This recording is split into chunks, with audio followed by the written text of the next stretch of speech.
कहानी की शुरुआत में हमें शिप पर मौजूद एक ग्रुप दिखाया जाता है जो कि साउथ अटलांटिक ओशन की तरफ बढ़ रहा होता है। इस शिप पर पूरा एक ग्रुप होता है जिसे इस आइलैंड में भेजा जाता है क्योंकि गवर्नमेंट ने डेविड नाम के आदमी को यहाँ पर वेदर रिपोर्ट के लिए भेजा था। डेविड को समंदर के बीचों बीच एक आइलैंड पर भेजा जाता है। इस आइलैंड पर डेविड को पूरे 1 साल रहकर गवर्नमेंट को वेदर रिपोर्ट देनी थी। डेविड का काम इस आइलैंड पर रहकर वेदर डेटा रिकॉर्ड करना होता है। अब कुछ ही देर में वो बोट के जरिए उस आइलैंड पर पहुंच जाते हैं। डेविड को यहाँ पर रहने के लिए पूरे साल के खाने पीने के लिए सारा सामान दे दिया जाता है क्योंकि इस आइलैंड पर दूर दूर तक किसी इंसानी बस्ती का नामो निशान तक नहीं था। ना कोई यहाँ पर परिंदा था, ना कोई इंसान। इस सुनसान आइलैंड पर सिर्फ एक घर और एक लाइट हाउस था जहाँ डेविड को रहना था क्योंकि इससे पहले यहाँ पर रॉबर्ट नाम का वेदर रिपोर्टर अपनी ड्यूटी दे रहा था और अब उसकी ड्यूटी का टाइम खत्म हो चुका है। इसीलिए अब डेविड ने यहाँ पर पूरे 1 साल के लिए वेदर रिपोर्ट गवर्नमेंट तक पहुँचानी थी। लेकिन जब पूरा ग्रुप उस घर के अंदर जाता है तो वहाँ सबके होश उड़ जाते हैं क्योंकि उस घर में उन्हें किसी का नामो निशान तक नहीं मिला। यहाँ पूरे घर का सामान ऐसे बिखरा पड़ा था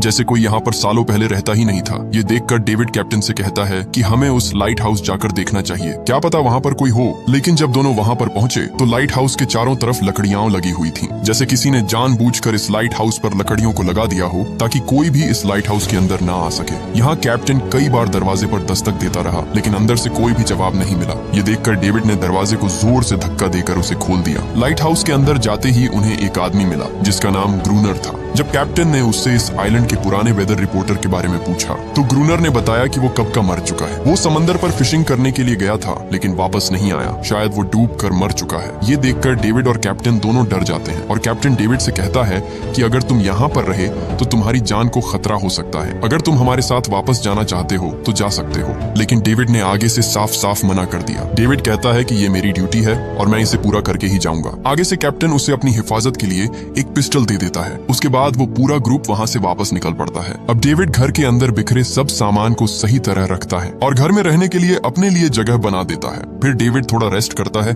और तभी उसे एक डायरी मिली जो कि उस पुराने वेदर रिपोर्टर की थी। इस डायरी पर इस सुनसान आइलैंड के बारे में बहुत कुछ लिखा हुआ था। डेविड डायरी को पढ़ता गया और उसे बहुत से जानवरों की तस्वीरें दिखाई देती हैं और ये सब जानवर नॉर्मल जानवरों से बिल्कुल अलग थे जिसे देखकर डेविड को कुछ समझ नहीं आता। और तभी उस डायरी पर एक लेडी की तस्वीर दिखाई देती है जो कि वेदर रिपोर्टर रॉबर्ट की बीवी की थी। डेविड डायरी को पढ़ते पढ़ते थक गया और थकान की वजह से वो वहीं पर सो गया। अब अगली सुबह डेविड वेदर का डेटा कलेक्ट करने के लिए समंदर के पास आता है लेकिन तभी वहाँ पर उसे कुछ पत्थर दिखाई देते हैं जो कि अलग अलग शेप में होते हैं। इन सब पत्थरों के बीच बहुत सारे सीशेल्स पड़े थे। ये देखकर डेविड को लगा कि शायद ये पुराने वेदर रिपोर्टर ने किया होगा। डेविड वेदर डेटा कलेक्ट करते करते अपनी दूरबीन से लाइट हाउस की तरफ देखता है तो उसे वहाँ ग्रूनर के अलावा एक अजीब सी चीज दिखाई दी लेकिन वो अजीब सी चीज एकदम से गायब हो गई। ये देखकर डेविड ने दोबारा देखा तो वो वहाँ पर नहीं थी। अब रात में डेविड घर में बैठा होता है कि तभी दरवाजे पर किसी की आवाज सुनाई देती है। डेविड नाम पुकारते हुए कहता है कि मिस्टर ग्रूनर क्या तुम हो, लेकिन आगे से कोई भी जवाब नहीं आता है। ये देखकर डेविड अपनी लैंप लेकर दरवाजे पर जाता है और इसी दौरान वहाँ पर दरवाजे के नीचे से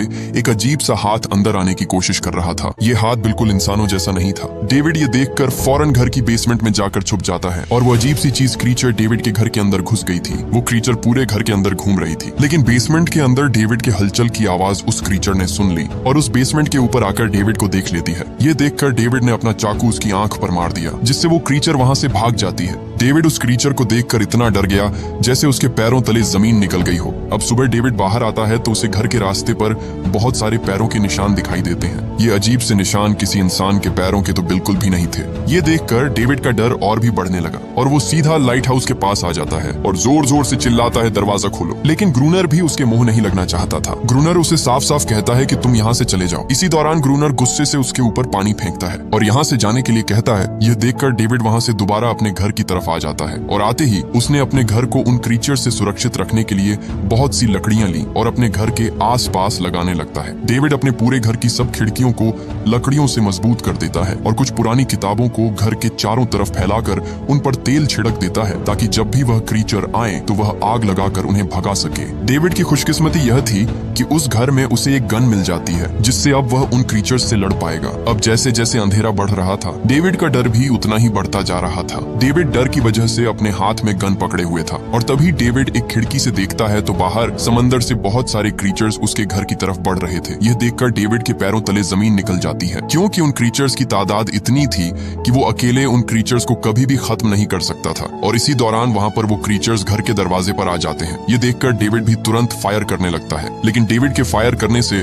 वो क्रीचर्स और भी गुस्से में आ गए और दरवाजा तोड़ने लग गए। इसलिए डेविड भी जल्दी से आग को बाहर रखी कागज और किताबों पर फेंक देता है। वहां पर आग जलने की वजह से वो क्रीचर्स वहां से भाग जाते हैं, लेकिन डेविड का घर लकड़ी का होने की वजह से वो आग पूरे घर में फैलने लगी। यह देखकर डेविड एक चादर ओढ़कर वहां से भागकर लाइट हाउस से दूर एक बड़े से पत्थर के पीछे छुप जाता है। और इसी दौरान वहां पर तेज बारिश शुरू हो जाती है। यह देखकर डेविड थोड़ा खुश होता है, क्योंकि बारिश की वजह से उसके घर की आग बुझने लगती है। अब सुबह डेविड अपने घर आता है। यहाँ उसका घर बारिश की वजह से थोड़ा बच गया था। डेविड उस रात के हमले की वजह से बहुत डर जाता है, इसलिए वो लाइट हाउस के पास एक बड़े पत्थर के पीछे छुप जाता है और ग्रूनर के आने का इंतजार करता है। इसी दौरान ग्रूनर पानी भरने के लिए आता है तो डेविड भी उसका पीछा करने लगता है। और एक जगह पर डेविड ग्रूनर को गोली मारने ही वाला होता है कि तभी वहां पर एक क्रीचर उस पर हमला कर देती है। अब जैसे तैसे करके डेविड अपनी गन से उस पर फायर करने ही वाला होता है। किसी दौरान वहां पर ग्रूनर डेविड को गोली मारने से मना करता है। असल में ये क्रीचर ग्रूनर की पालतू होती है, इसीलिए ग्रूनर उसे बचाना चाहता था। डेविड ग्रूनर से कहता है कि अगर इसे बचाना चाहते हो तो मुझे अपने पास लाइट हाउस में रहने दो। इसलिए यहाँ ग्रूनर भी उसकी बात को मान जाता है और दोनों उसी घर में जाते हैं जहाँ कल उन क्रीचर्स ने हमला किया था। वहाँ उस घर में जो भी खाने का सामान, गन की बुलेट्स और भी जरूरत का सब सामान होता है, उसे अपने साथ लाइट हाउस ले जाते हैं। अब अगले दिन डेविड ग्रूनर से क्रीचर के बारे में पूछता है कि तुमने इसे अपने पास क्यों रखा हुआ है। ग्रूनर आगे से बताता है कि ये मेरी पेट है, क्योंकि एक दिन ये मेरे फिशिंग नेट में फंस गई थी और मैंने इसकी जान बचाई थी, जिसकी वजह से अब ये मेरी हर बात मानती है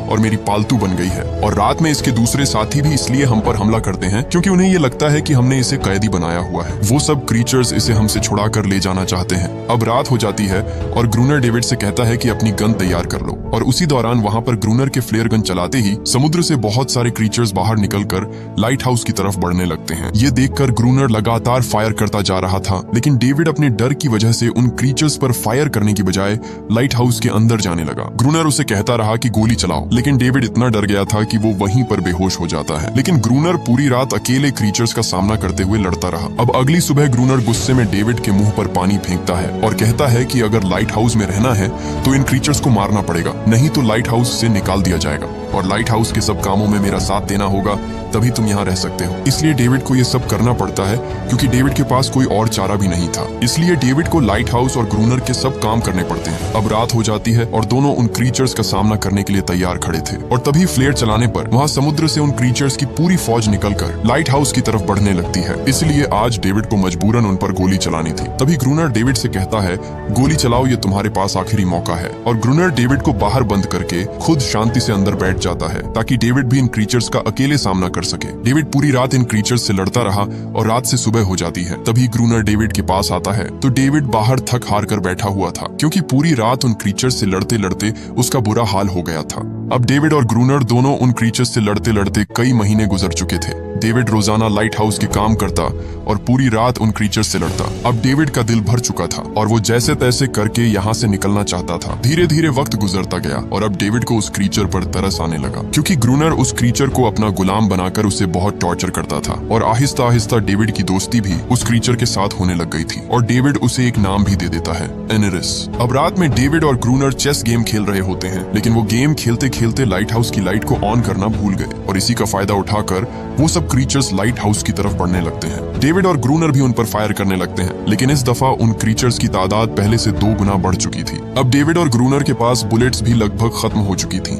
इसलिए वो जैसे तैसे करके उन क्रीचर्स से बचकर लाइट हाउस के टॉप पर छिप जाते हैं। धीरे धीरे वक्त गुजरता गया और सूरज निकलने पर वो सब क्रीचर्स लाइट हाउस से भागने लगते हैं। अब जब सुबह डेविड समुद्र के पास बैठा था तो दूर उसे एक शिप दिखाई देता है, जिसे देखकर डेविड तुरंत लाइट हाउस की तरफ भागता है और वहां से फ्लेयर लेकर फायर करने ही वाला होता है कि ग्रूनर तुरंत उसे फ्लेयर चलाने से रोक देता है, क्योंकि ग्रूनर ये नहीं चाहता था कि वो यहाँ से इंसानी बस्ती में जाए। वो इस जगह का खुद ही मालिक है और अब यह आइलैंड उसका घर बन चुका था। देखते ही देखते वो शिप वहां से गायब होता जा रहा था। ये देखकर डेविड बहुत उदास होता है। धीरे धीरे वक्त गुजरता गया और अब अनेरिस का हाल देखकर डेविड बहुत दुखी होता है, क्योंकि हर दिन ग्रूनर उसे बहुत मारता और अपने काम करवाता। डेविड उसे एक टॉय बोट दिखाता है और यह देखकर अनेरिस उसे एक जगह पर ले जाती है जहाँ एक बड़ी बोट मिट्टी के अंदर किसी ने छुपा दी थी। जब डेविड ग्रूनर से पूछता है कि यहाँ बोट है तो तुमने मुझे बताया क्यों नहीं, ग्रूनर कहता है कि मैं इसके बारे में जानता था, पर मैंने जानबूझकर तुम्हें नहीं बताया, क्योंकि अगर तुम यहाँ से निकल भी जाते तो तुम समुद्र के बीच या तो मछलियों का शिकार बन जाते या तो भूख से मर जाते। ग्रूनर डेविड को बताता है कि कुछ लोग यहाँ पर लाइट हाउस की तरफ आ रहे थे, लेकिन तेज तूफान से उन सब की मौत हो गई, क्योंकि वो सब लोग यहाँ से बहुत सारा असलहा लेकर जा रहे थे और तूफान की वजह से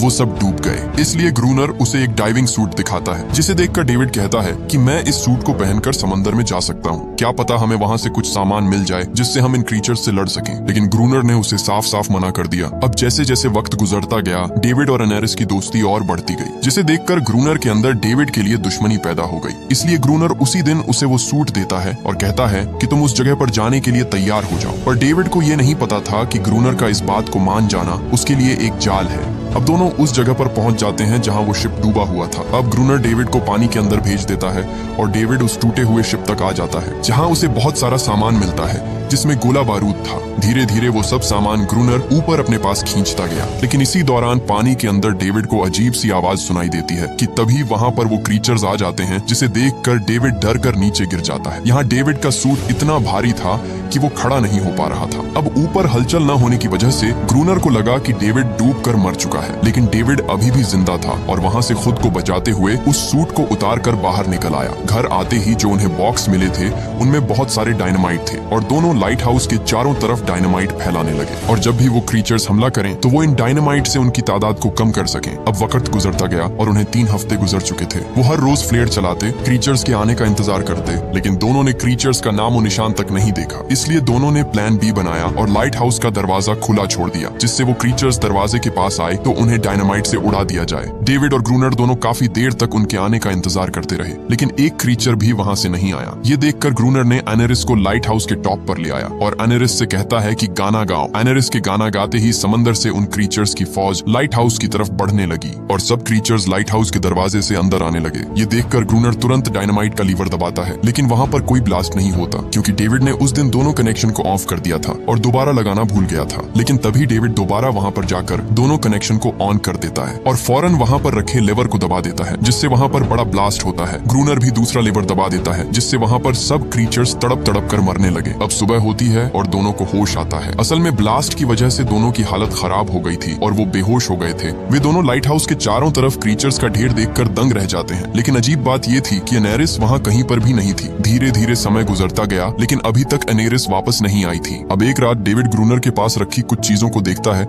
और उसे वहां एक तस्वीर मिलती है, और जब डेविड उसे देखता है तो उसे यकीन नहीं आता, क्योंकि पहले दिन जब डेविड ने उस बुक पर जिस लड़की की तस्वीर देखी वो कोई और नहीं थी बल्कि ग्रूनर की बीवी थी। अब डेविड को पता चल जाता है, क्योंकि वो जिसके साथ रह रहा है वो कोई और नहीं बल्कि वो ऑफिसर रॉबर्ट है, क्योंकि रॉबर्ट ने आइलैंड पर अपनी पहचान छुपाने के लिए अपना नाम ग्रूनर रखा हुआ था। अब अगले दिन जब डेविड समुद्र के किनारे जाता है तो वहाँ उसे उन क्रीचर्स का एक बच्चा दिखाई देता है, लेकिन इसी दौरान वहाँ पर अनेरिस और उसके सभी साथी भी पहुंच चुके थे और तभी वहाँ ग्रूनर अपनी गन लेकर उन्हीं को मारने वाला होता है, लेकिन डेविड उसे कहता है कि गोली मत चलाना। ग्रूनर अनेरिस को अंदर जाने के लिए कहता है, लेकिन इस बार अनेरिस आगे से चुप रहती है और उसका कहना मानने से इनकार कर देती है। यहाँ ग्रूनर को समझ आ चुका था कि अब वो इस आइलैंड का बादशाह नहीं रहा, इसलिए वो गुस्से से लाइट हाउस की तरफ भागने लगता है और वहाँ जाकर ग्रूनर ने तुरंत फ्लेयर गन से फायर किया और सीधे एक क्रीचर के बच्चे को जा लगा और उस बच्चे की वहीं पर मौत हो गई। ये देखकर अनेरिस दुखी होकर वहाँ से भाग जाती है। अब डेविड गुस्से की वजह से सीधे लाइट हाउस में आकर डेविड को मारने लगता है, लेकिन इसी दौरान ग्रूनर कुल्हाड़ी से डेविड को मारने ही वाला होता है कि तभी डेविड उसे कहता है, रुक जाओ रॉबर्ट, तुम हथियारे नहीं हो। ये देख ग्रूनर रुक गया और उसे छोड़ देता है, क्योंकि ग्रूनर एक साफ दिल का इंसान था और यहाँ इस आइलैंड पर आते ही उसकी बीवी की मौत हो गई थी और अकेले रहने की वजह से उसने अपना जहनी तवाजुन खो बैठा था। ग्रूनर अपनी कुल्हाड़ी फेंक देता है और दरवाजा खोलकर सीधे बाहर चला जाता है और एक सुकून का सांस लेकर अपने आप को उन क्रीचर्स के हवाले कर देता है। देखते ही देखते सब क्रीचर्स ने उस पर हमला कर दिया और उसे वहीं पर मार दिया। डेविड भी ग्रूनर को मरते देखकर बहुत दुखी होता है। है। अब कई महीनों बाद डेविड का 1 साल पूरा हो चुका था और वहाँ पर गवर्नमेंट ऑफिसर आता है और उसके साथ नया वेदर रिपोर्टर भी होता है, जिसे अब डेविड की जगह यहाँ 1 साल ड्यूटी देनी थी। यहाँ ऑफिसर डेविड को ग्रूनर कहकर कहता है कि डेविड कहाँ पर है, तो वो भी आगे से कहता है कि वो मर चुका है। इसलिए अब डेविड भी इस आइलैंड से इंसानी बस्ती नहीं जाना चाहता था, क्योंकि अब वो अपनी पूरी जिंदगी इसी आइलैंड पर गुजारना चाहता है। दूसरी तरफ एनेरिस और उसके सब साथी भी अब आजाद हो चुके थे और वो खुशी से रह रहे थे। और ये मूवी यहीं पर एंड हो जाती है। अगर ये वीडियो आपको अच्छी लगी तो इसे लाइक करें और हमारे चैनल फिल्मी नेस्ट को सब्सक्राइब कीजिएगा।